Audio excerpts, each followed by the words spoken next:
Stove top സ്റ്റോറീസിൻ്റെ പുതിയൊരു വീഡിയോയിലേക്ക് സ്വാഗതം. ഇന്ന് നമുക്കൊരു നോർത്ത് ഇന്ത്യൻ കറിയായിട്ടുള്ള ലസൂനി മേത്തി എങ്ങനെ തയ്യാറാക്കാൻ നോക്കാം. വെളുത്തുള്ളി ഉലുവയും ചേർത്തിട്ടാണ് ഇത് തയ്യാറാക്കിയെടുക്കുന്നത്.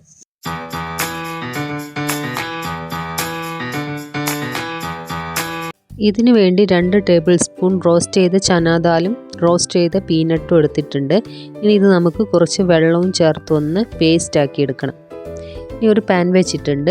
ആ പാനിനകത്തേക്ക് ഒരു ടേബിൾ സ്പൂൺ ഓയിൽ ഇട്ട് കൊടുത്ത ശേഷം കുറച്ച് വെളുത്തുള്ളി ചേർത്തൊന്ന് വഴറ്റിയെടുക്കണം.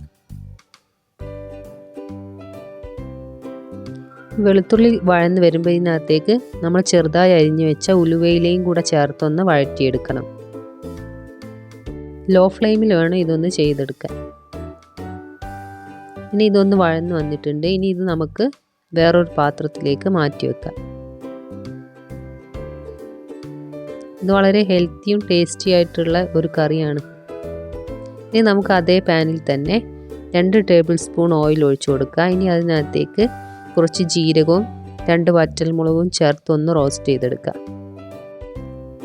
അതിനുശേഷം ഇതിനകത്തേക്ക് ചെറുതായി അരിഞ്ഞ വെളുത്തുള്ളിയും ചേർത്ത് 1 മിനിറ്റ് നേരം ഒന്ന് വഴറ്റിയെടുക്കണം.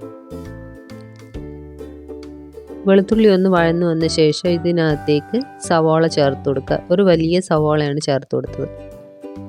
അതും ഒന്ന് ചെറുതായിട്ടൊന്ന് വഴറ്റിയെടുക്കുക. ഇനി ആവശ്യത്തിന് ഉപ്പും കൂടെ ചേർത്ത് കൊടുക്കുക. ഉപ്പും ചേർത്തൊന്ന് നന്നായി ഇളക്കി യോജിപ്പിച്ചെടുക്കുന്നുണ്ട്.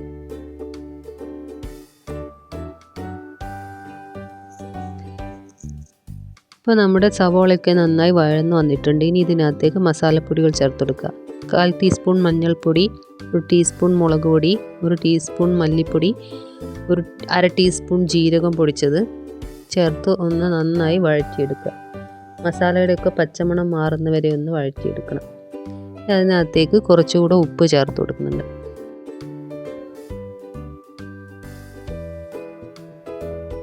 മസാലയൊക്കെ നന്നായിട്ട് ഫ്രൈ ആയിട്ട് നല്ലൊരു സ്മെല്ല് വരും. അതുവരെ ഒന്ന് നമുക്ക് വഴറ്റിയെടുക്കണം.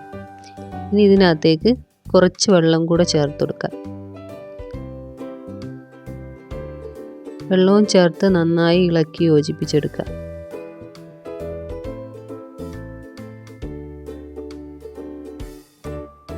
ഇപ്പോൾ ഇതിനകത്തുള്ള വെള്ളമൊക്കെ വറ്റി ഒന്ന് ഡ്രൈ ആയി വന്നിട്ടുണ്ട്. ഇനി ഇതിനകത്തേക്ക് 2 മീഡിയം സൈസ് തക്കാളിയുടെ പ്യൂരി ഒഴിച്ചു കൊടുക്കുന്നുണ്ട്. നന്നായി ഒന്ന് ഇളക്കി യോജിപ്പിച്ചെടുക്കുക. ഇനി ഒരു 3-4 മിനിറ്റ് നമുക്കിതൊന്ന് അടച്ചു വെച്ച് കുക്ക് ചെയ്തെടുക്കാം.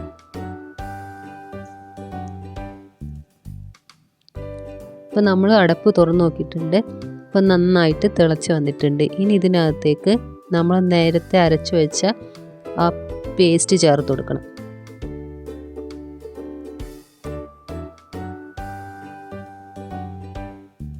അതിൻ്റെ കൂടെ കുറച്ച് വെള്ളവും കൂടെ ചേർത്ത് നന്നായിട്ടൊന്ന് ഇളക്കി യോജിപ്പിച്ചെടുക്കുക. ഈ സമയത്ത് തീ ലോ ഫ്ലെയിമിൽ വേണം വെക്കാൻ വേണ്ടിയിട്ട്. എല്ലാം കൂടി ഒന്ന് മിക്സ് ചെയ്തെടുത്തിട്ടുണ്ട്. ഈ സമയത്ത് കുറച്ചുകൂടെ ഉപ്പ് ചേർത്ത് കൊടുത്തിട്ടുണ്ട്. ഉപ്പ് നോക്കിയിട്ട് ചേർത്ത് കൊടുത്താൽ മതി. ഇനി നമുക്ക് വീണ്ടും ഇതൊന്ന് കുറച്ച് നേരം അടച്ചു വെച്ച് വേവിക്കാം.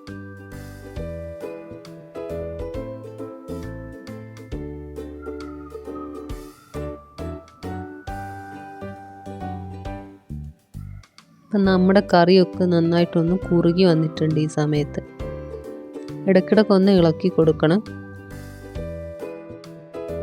ഇനി ഈ സമയത്ത് നമുക്ക് കുറച്ച് കസൂരി മേത്തി കൂടെ ചേർത്ത് കൊടുക്കാം. ഉലുവയില ഉണക്കി പൊടിച്ചതാണിത്.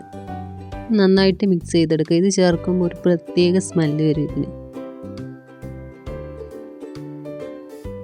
വീണ്ടും നമുക്കിത് കുറച്ച് നേരം കൂടെ ഒന്ന് അടച്ചു വെച്ച് കുക്ക് ചെയ്യാം. ഒരു 2 മിനിറ്റൊക്കെ. ഇപ്പം നന്നായിട്ട് തിളച്ച് വന്നിട്ടുണ്ട്. ഈ സമയത്ത് നമുക്കൊരു 1/4 ടീസ്പൂൺ ഗരം മസാല കൂടെ ചേർത്തൊന്ന് മിക്സ് ചെയ്തെടുക്കണം. എല്ലാം കൂടെ ഒന്ന് മിക്സ് ചെയ്ത ശേഷം ഇതിനകത്തേക്ക് നമ്മൾ നേരത്തെ ഫ്രൈ ചെയ്ത് വെച്ച ഉലുവയില ചേർത്ത് കൊടുക്കുക. ഉലുവയിലയും ചേർത്ത് നന്നായി ഇളക്കി യോജിപ്പിച്ചെടുക്കുക. ഇനി വീണ്ടും നമുക്കിതൊരു 2 മിനിറ്റ് നേരം ഒന്ന് അടച്ചു വെച്ച് കുക്ക് ചെയ്തെടുക്കണം. ഇപ്പോൾ 2 മിനിറ്റ് ആയിട്ടുണ്ട്. ഇപ്പോൾ നമ്മുടെ കറിയൊക്കെ റെഡി ആയിട്ടുണ്ട്.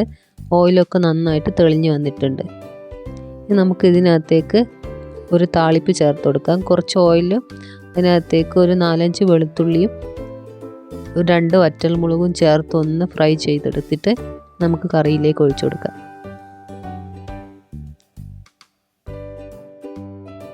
ഇപ്പം നല്ല അടിപൊളി സ്മെല്ലൊക്കെ വരുന്നുണ്ട്. അപ്പോൾ എല്ലാവരും ഇതൊന്ന് ട്രൈ ചെയ്ത് നോക്കണം. ഇത് വളരെ ഹെൽത്തി ആയിട്ടുള്ള ഒരു കറിയാണ്. ഉലുവയിലേക്ക് ധാരാളം ഗുണങ്ങളൊക്കെ ഉണ്ട്. അപ്പോൾ ഇത് നമുക്ക് ചപ്പാത്തിയുടെയും ചോറിൻ്റെയും ഒക്കെ കൂടെ കഴിക്കാൻ പറ്റും. അപ്പോൾ എല്ലാവരും ഒന്ന് ഇത് വീട്ടിൽ ട്രൈ ചെയ്ത് നോക്കുമെന്ന് വിചാരിക്കുന്ന. പുതിയൊരു വീഡിയോ ആയിട്ട് വീണ്ടും കാണാൻ ലൈക്ക് ചെയ്യാനും ഷെയർ ചെയ്യാനും സബ്സ്ക്രൈബ് ചെയ്യാനും മറക്കല്ലേ.